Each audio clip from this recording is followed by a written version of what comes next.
Right, this is like a motocross track walk where you think, yeah, this one is double, triple, single, and outside, inside.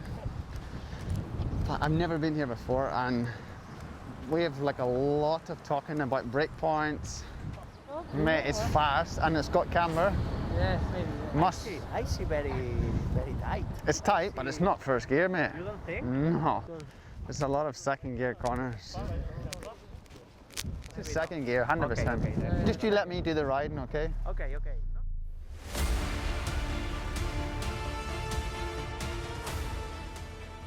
The opportunity is there to go out and try and win. We still got to do it, but how we managed the middle part of the season after lockdown has been incredible. I didn't think we were going to get to this point earlier in the season, that we were going to have 8 rounds, we were going to have a full championship more or less, and it's been a hell of a ride through 2020 for everyone.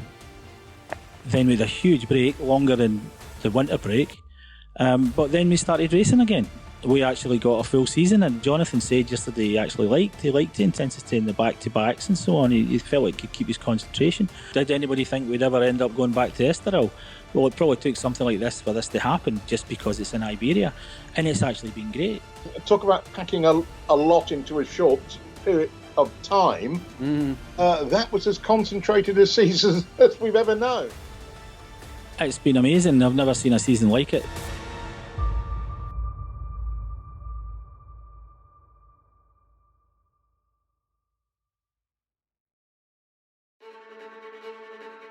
The opening race of the 2020 Mottle FIM Superbike World Championship campaign comes from Phillip Island.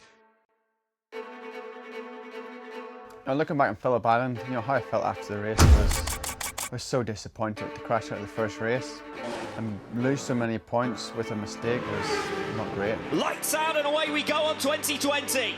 Great start from Jonathan Rea from P3 on the grid. Drama for Rea. Jonathan Rea trying to find his way back into the top positions is now out of the race here at the Phillip Island Grand Prix circuit. Nothing to separate the top 4. Over the line, it's close for second position. Rea, Razgatlioglu, Redding.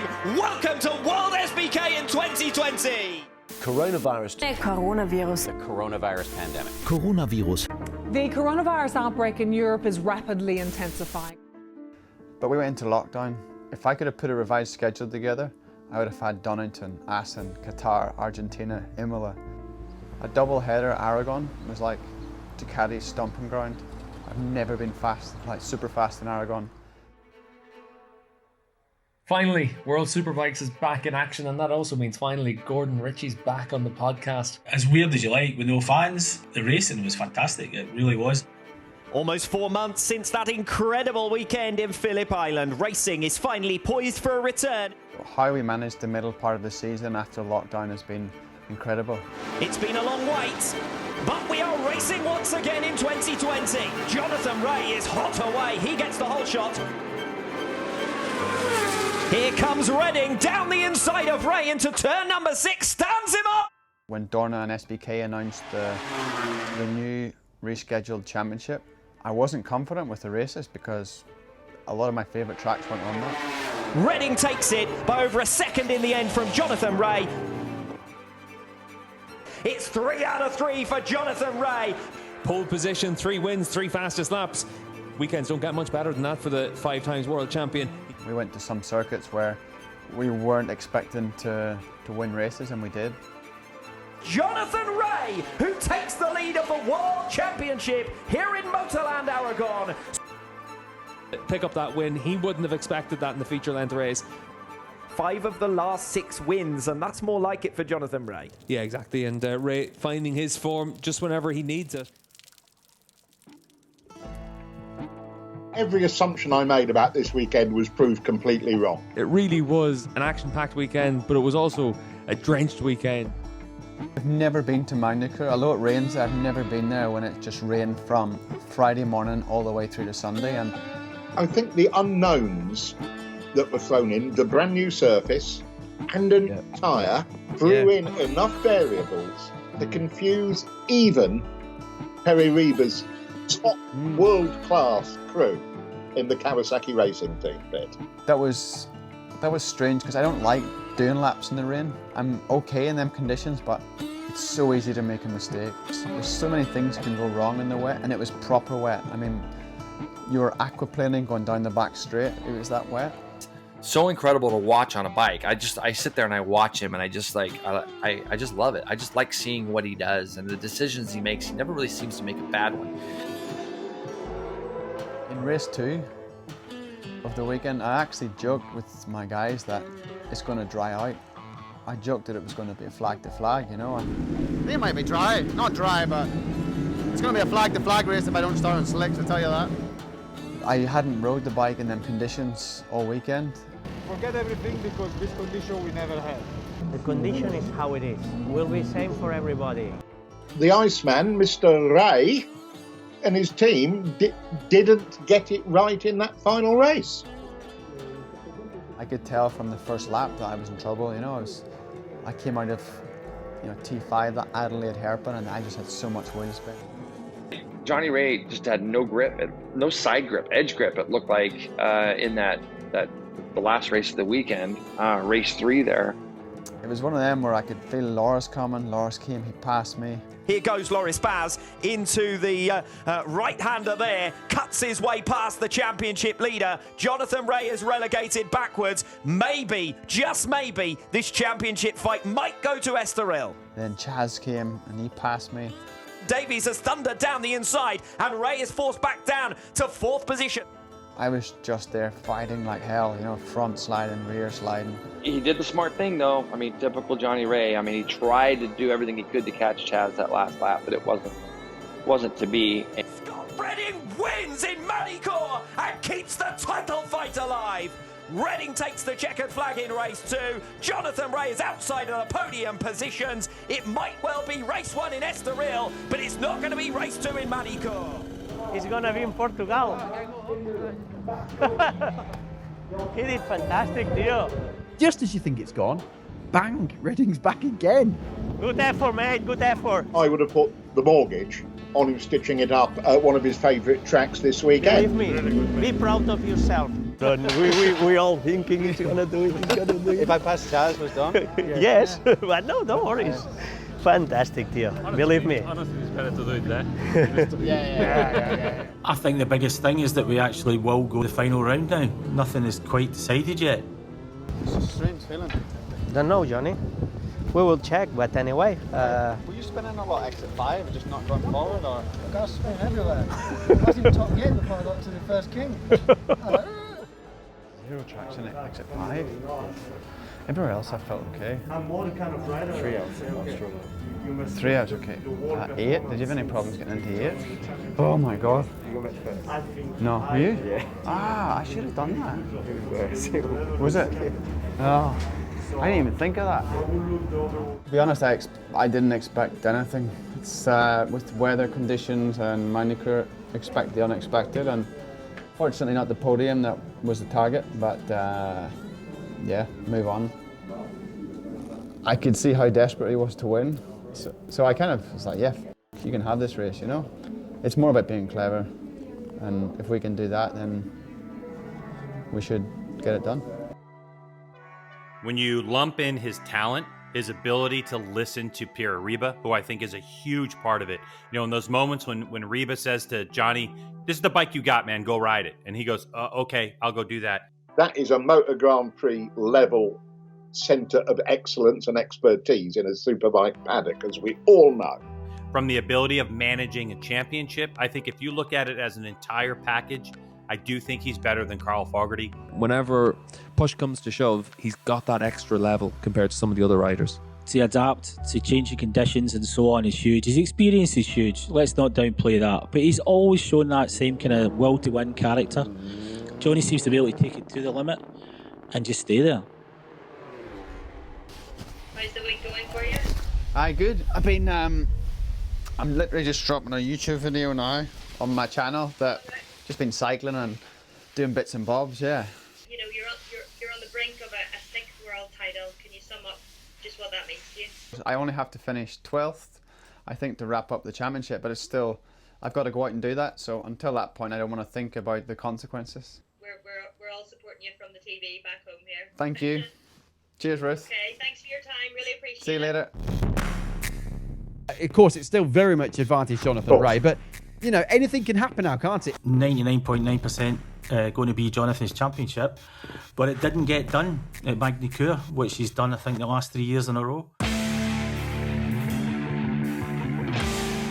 This is a new track, so we talk more about the track, but generally it's just a chance to get together. No way. No way. It's the bridge. It's the bridge. What is here? If you break here, you go straight. But they should put 250. Yeah. They should put a 250. This track? Because it's new and fresh, there's a lot of things to look out for, how the curbs are. Mate, it's fast and it's got camber. Yeah, maybe. Must. I see very tight. It's tight, but it's not first gear, mate. You don't think? No. This is, I'm sure here you already fourth. You already fourth gear. Yeah, I'm thinking. Fourth gear is four. Under the bridge and bump. It's full gas. There's a lot of things to this track, eh? There's a lot of. It's one of them. I feel like I'm back walking a motocross track when you're walking it with your mates, and I'm going to triple this and think, yeah, this one's double, triple, single, and outside, inside. There's a lot of second gear corners. A lot of riders saying, I'm still trying to figure out whether this corner is first gear or second gear. So into turn one, they still hadn't fully figured out their shift pattern. This is second gear, 100%. Okay. Just you let me do the riding, okay? Okay. No, I mean...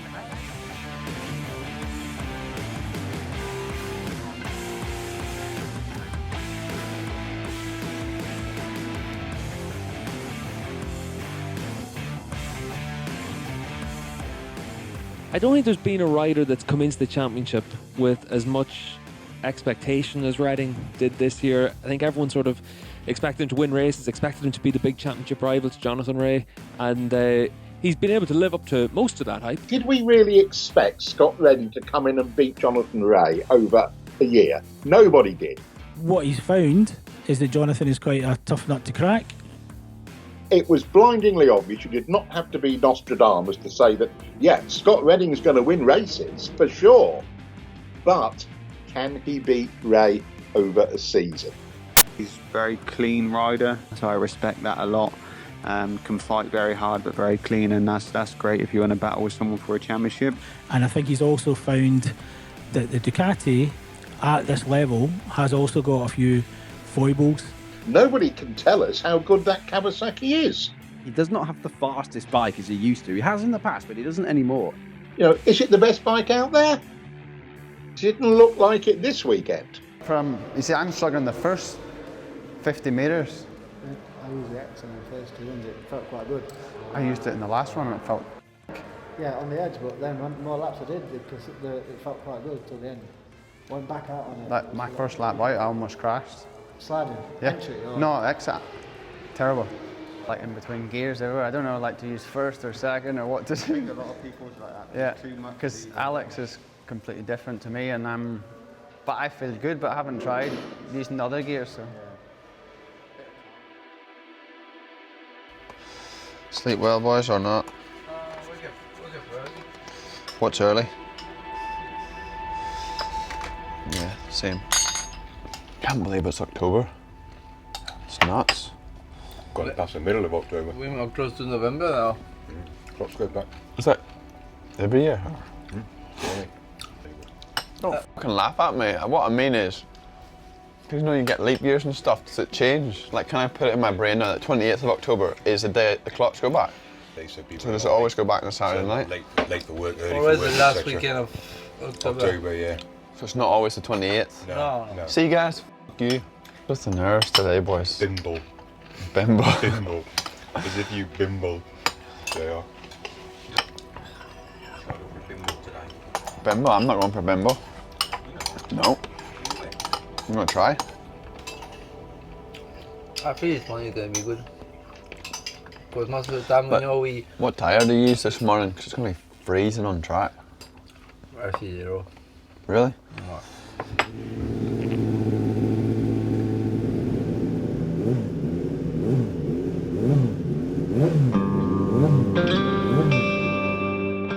We got to free practice too, and that's whenever teams were then able to assess the data from the first 50-minute practice session, move on, and try and improve the bike. So you get to free practice 3 where you're confirming everything that happened on Friday. And then you go into the Super Pole session, and I tell you what, it was just chaos.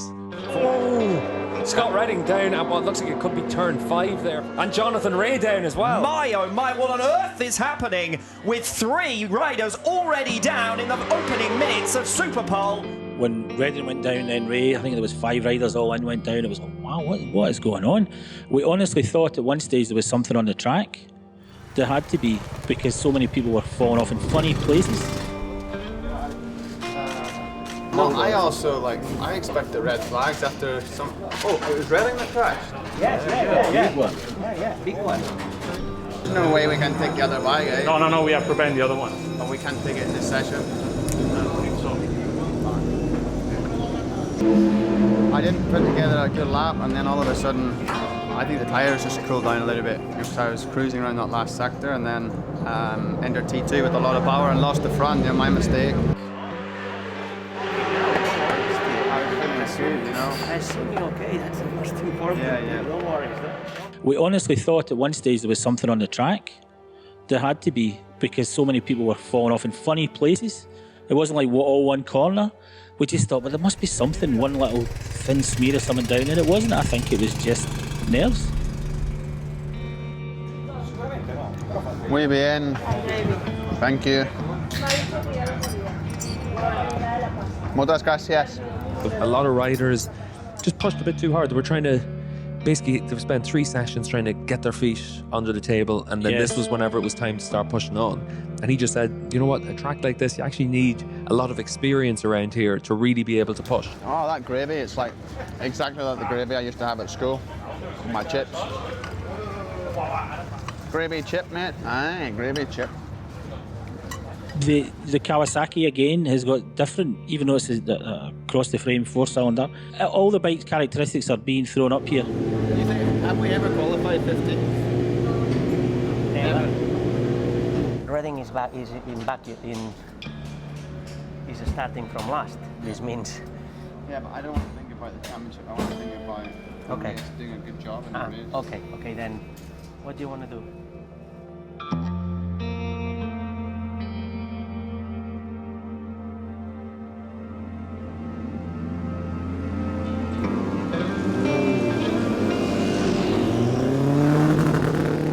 Redding will be starting from the very back. Jonathan Ray from P15. The gap between them is 59 points. If it's 62 at the end of this one, then Jonathan Ray is world champion. That's going to be the real task now for the #1 Kawasaki, because this morning's Super Pole session would have been a real wake-up call for him about how quickly things can go wrong. Some different feeling, or? I know there's only 13 laps on the tyre, but going through the fast right, it's losing a lot of traction. But braking feeling, entry corner 6, 7. Not bad. Can be one of the best races of the year. 3 Yamahas, 2 Ducatis and 1 Kawasaki. All with a really strong speed. I think Toprak is the best, but let's see.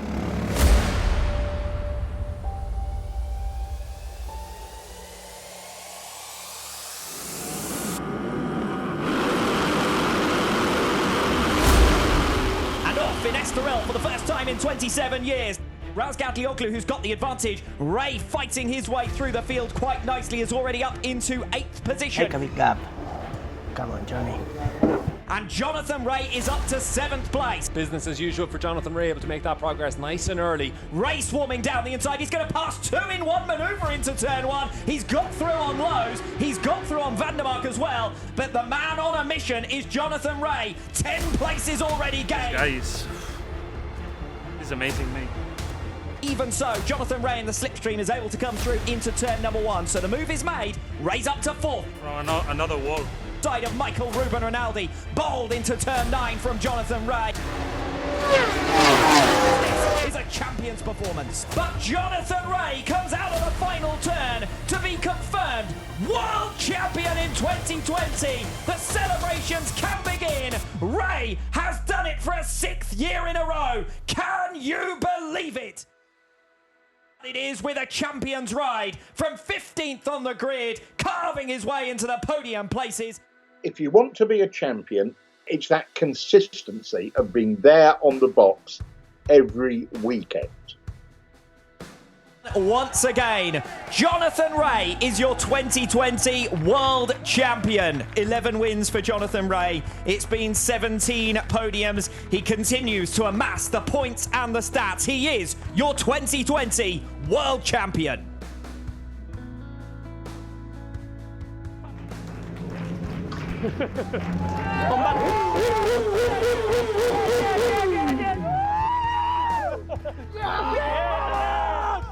Good job, mate. We did it again, Theo, again.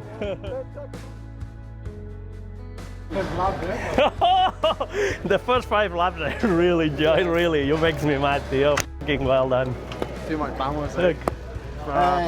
Good job, mate. Good year. Really good year.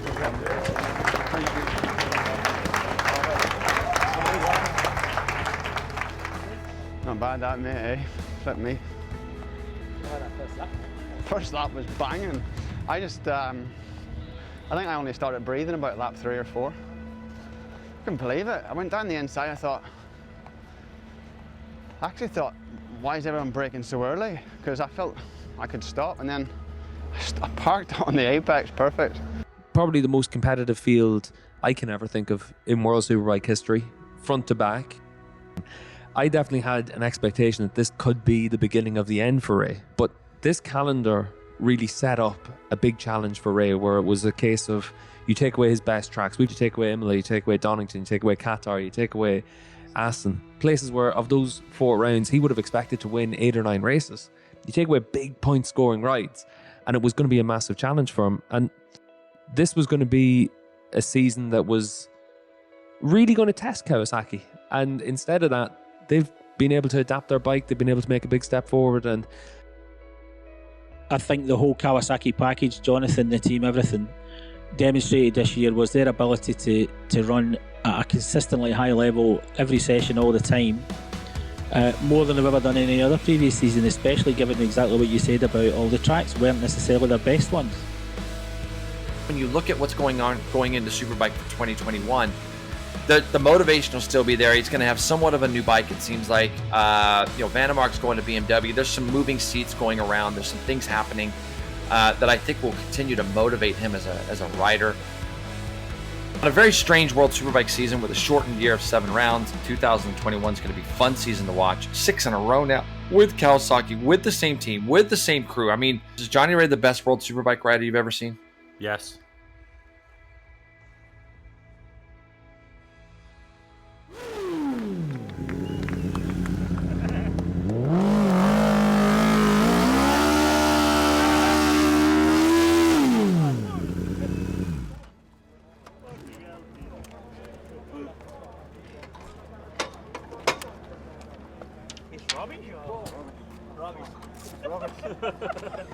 At least we tried for a few laps.